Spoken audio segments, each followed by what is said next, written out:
بسم اللہ الرحمن الرحیم۔ السلام علیکم ورحمۃ اللہ وبرکاتہ۔ Welcome to my YouTube channel آسان علاج، اور میں ہوں ضیاء اللہ۔ محترم ناظرین، آج کے اس دور میں بہت سی بیماریاں ایسی ہیں جن سے ہمیں آئے دن واسطہ پڑتا رہتا ہے۔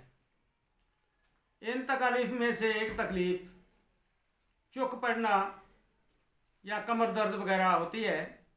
گاؤں کے لوگ اکثر اسے جانتے ہیں کہ جب کوئی وزن زیادہ اٹھا لیا جائے تو مسل پل ہو جاتے ہیں، یا ریڑھ کے موڑے جو ہیں اپنی جگہ سے ہل جاتے ہیں، تو بڑی شدید درد ہوتا ہے، کیونکہ یہ اسے ہی پتہ ہوتا ہے جسے یہ تکلیف ہو۔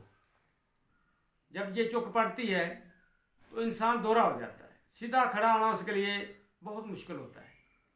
اس لیے اس کے لیے دو طریقے ہوتے ہیں۔ ایک تھراپی کا طریقہ ہے، مالش وغیرہ کی جائے اچھی طرح نرم ہاتھوں سے، یہ نہیں کہ زور سے، اس طرح زیادہ نقصان کا خطرہ ہوتا ہے، بڑی آسان نرم طریقے سے یہ مالش جو ہے نا کی جائے۔ دوسری، کھانے کے لیے دی جائے دوائی، تاکہ اندرونی طور پہ بھی جسم جو ہے ریلیکس ہو جائے، مسلس جو ہے ریلیکس ہو جائے، اور بیرونی طور پہ بھی اس کی تھراپی کر دی جائے تو یہ بہترین رزلٹ دیتا ہے۔ کیونکہ اگر انجیکشن وغیرہ لگوائے جائیں تو کئی دن لگوانے پڑتے ہیں، اس کے بعد جا کے سکون ہوتا ہے۔ اور پھر یہ ایسا مسئلہ ہوتا ہے کہ ساری زندگی یہ جان ہی نہیں چھوڑتا۔ تھوڑا سا کام کیا، پھر ہو گیا، تھوڑی سی اونچی نیچی جگہ پہ بے دھیانی سے پاؤں ٹک گیا، پھر یہ چک پڑ گئی۔ اس لیے اس کا فوری طور پہ علاج کرنا چاہیے۔ یہ آج کا نسخہ اسی قبیل سے تعلق رکھتا ہے۔ یہ بہت بہترین ہے، ہر گھر کی یہ ضرورت ہے، کیونکہ اس مسئلے سے خواتین کو بھی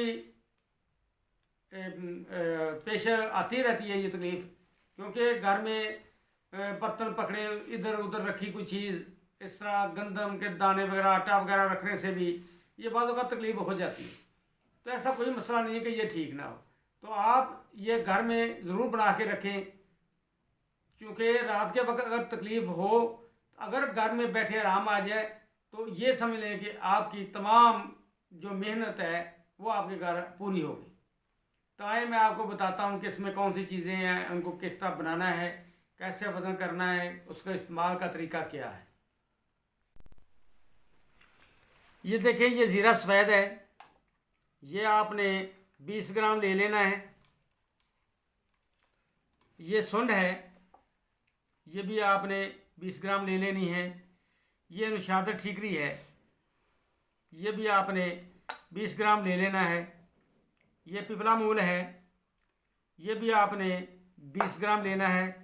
ایک دوائی ہے تربت سفید، وہ بھی آپ نے 20 گرام لے لینی۔ اس کا مطلب یہ ہوا کہ پانچوں ادویات جو ہیں ہم وزن ہوں گی، چاہے 50 گرام لے لیں، چاہے 20 گرام، 30 گرام، جتنا آپ کی مرضی ہے۔ ان کو آپ نے الگ الگ کوٹنا ہے، کیونکہ یہ جو سنڈ ہوگی نا وہ لیں جس میں تارے ریشے وغیرہ نہ ہوں، صرف پاؤڈر اس کا بن جائے۔ 20 گرام پاؤڈر آپ نے اس کا لینا ہے سنڈ کا، کیونکہ اگر 20 گرام سنڈ لی تو ہو سکتا ہے اس میں سے کچھ رہ جائے اور وزن کم ہو جائے گا۔ پپلا مونگ بھی آپ نے کوٹ کر 20 گرام کر لینا ہے، یہ نشادر بھی اور زیرہ سفید بھی، اور تربت سفید بھی، ان کو آپ نے ملا لینا ہے۔ یہ آپ کی دوائی تیار ہو گئی ہے، کسی ڈبی میں بند کر لیں تاکہ نمی وغیرہ سے محفوظ رہے، کیونکہ نشادر ایسی چیز ہے کہ اس میں نمی وغیرہ آ جاتی ہے، اس لیے دوائی آپ کی خراب ہو جائے گی۔ تو اسے ایسی ڈبی میں بند کریں جو ہوا بند ہو۔ آدھا چمچہ آپ نے صبح، آدھا چمچہ آپ نے 12 بجے، اور آدھا چھوٹا چمچ جو ہے چائے والا شام کو دودھ نیم گرم کے ساتھ لینا ہے، کیونکہ جو دودھ سے، اگر دودھ کے بغیر کھائیں گے تو یہ اتنا مؤثر نہیں ہوگی، بلکہ دودھ ہی آپ لیں، نیم گرم دودھ لے لیں، 1 گلاس دودھ لے لیں یا آدھا گلاس لیں، جتنا آپ آسانی کے ساتھ پی لیں۔ پانی کے ساتھ دوائی کھا لیں، اس کے بعد نیم گرم دودھ جو ہے، اگر اس میں شہد ملا لیں تو بہت ہی بہتر ہے، اس کے ساتھ کھا لیں 3 ٹائم۔ اگر تکلیف کم ہو جائے پھر صبح شام آپ کر دیں، انشاءاللہ چند ہی دنوں میں آپ کی تکلیف جو ہے مکمل طور پر رفع ہو جائے گی۔ اللہ تعالی ہم سب کو صحت کاملہ عطا فرمائے۔ والسلام علیکم ورحمۃ اللہ وبرکاتہ۔